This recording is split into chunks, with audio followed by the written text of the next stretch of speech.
take the class ahead from where we left in the last class. That is, we'll be studying the schedule areas and the tribal areas that are included in our schedule 5 and 6 of the constitution.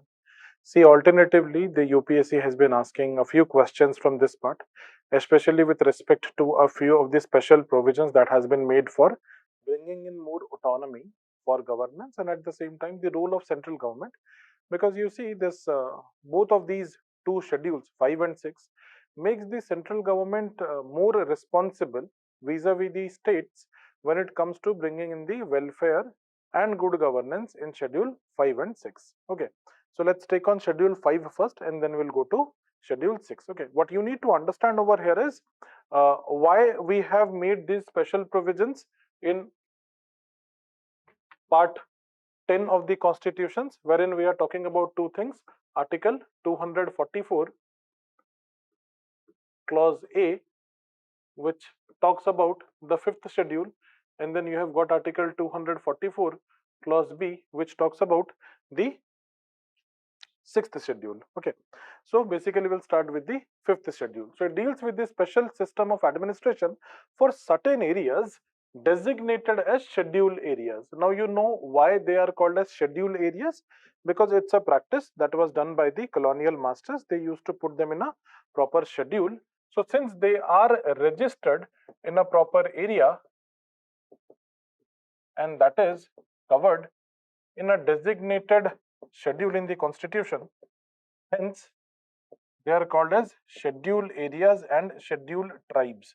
So these tribes also are in a designated schedule in the constitution, hence the name. Okay, so this particular chapter, you can say the fifth schedule, talks about the special system of administration. Now this special word is important. Okay, we'll cover it why it is special. Okay, now the fifth schedule, it deals with the administration and control of schedule areas and schedule tribes. So it deals with both schedule areas and schedule tribes. So there are basically some designated states in India, 10 in number for the case of fifth schedule. Okay, and these are designated as the fifth schedule areas. In these areas, see in the Indian map which we'll see, you will see the tribal pockets largely in two bigger areas. One is obviously the central India portion, okay, along with the extended part of it, the peripheral states, but the other you will see in the northeastern part of India. Now, the tribals living in these particular areas, the central India part, and the tribals that inherit or inhabit in the sixth schedule part are a little bit different. Okay, so that's why there is a special provision in the sixth schedule for the 80 states. Okay, so the constitution talks about the special administration and control of schedule areas and scheduled tribe in any state of India except Assam, Meghalaya, Tripura and Mizoram. Now these are the four states: Assam, Tripura, Meghalaya and Mizoram. It doesn't include Manipur. Always remember, Manipur is not there. These four states are included in the provisions of the sixth schedule. So for fifth schedule, any area can be defined as a fifth schedule area by the president, that we'll discuss, other than the areas that are inside these four states. Okay.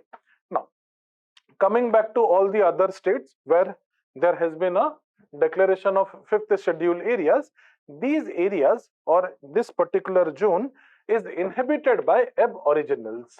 Okay, when we say the word Adivasi, it is nothing but aboriginal. Okay, the progressive people who put on the development or welfare of the tribal people ahead, they say tribal is a political word, rather this is a more socially accepted term, hence it is aboriginal. Now these aboriginals or the Adivasi, these are socially and economically backward people.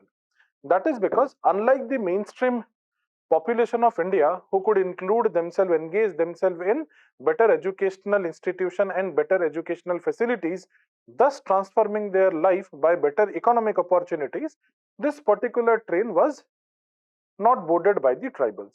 That is because they have their own way of living, wherein their traditional way of living, their cultural mode of living is more important for them vis-a-vis their assimilation to the main course Indian developmental paradigm.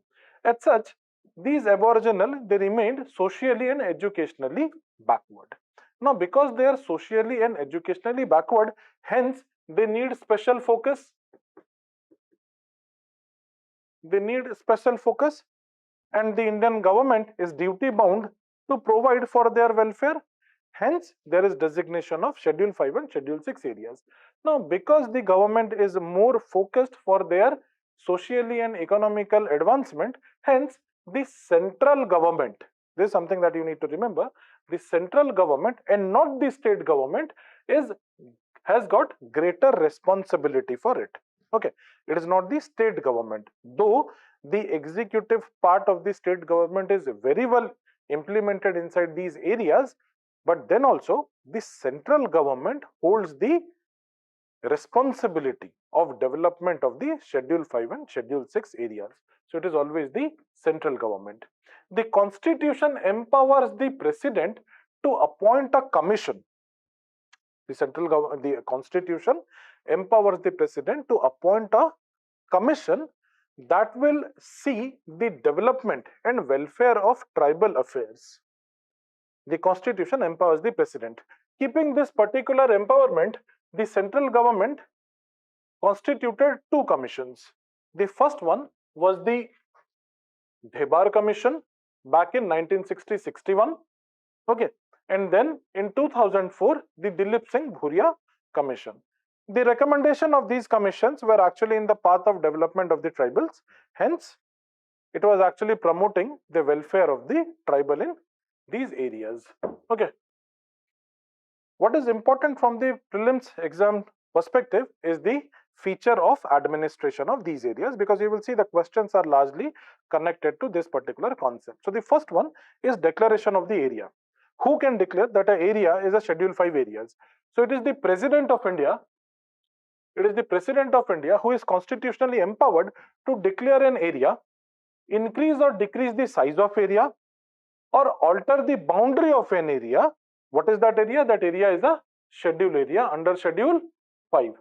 Now, when the President is doing so, declaring, increasing, decreasing, or altering the boundary, the President needs to consult the governor. As far as the declaration is concerned, it is by the President even without consultation of the governor. But as far as the increase, decrease, or altering of the boundary is concerned, generally the President consults the governor. It doesn't make the consultation mandatory or the consultation binding upon the President, but because the governor is in a close contact with the states, it is constitutionally empowered that the President should consult the governor before declaring, changing the areas, or altering the boundaries of a fifth schedule areas. Okay, so always remember it is the President. Okay, the next part is the executive power. We have already discussed. The responsibility of the center is much more than that of the state as far as the welfare and administration of the fifth schedule areas are concerned. But the center's responsibility extends to giving direction to the states, because the central government would not go directly and implement the scheme.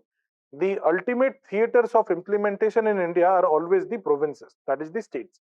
Hence, the center's part over here, because center is responsible, so center's part here extends to giving direction to state regarding the administration of such area. If you see the role of the state in the executive division, you will see that the state's role extends to the schedule areas therein. So whatever state has whatever area which has got tribal population, that particular area is being governed by the state executive. Okay. Now the governor in these states, he has got a special responsibility. What is the special responsibility? Apart from his consultation with the governor regarding the area, change of it, altering of it, geographical extension, the governor has got a special responsibility. The special responsibility is to submit a report. And what does the report have?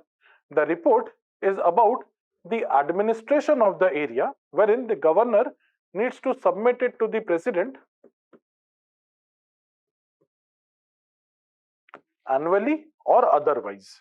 Okay, he may give it annually or otherwise also. There is no time bound that the governor must give the report within this time or that time. Got it?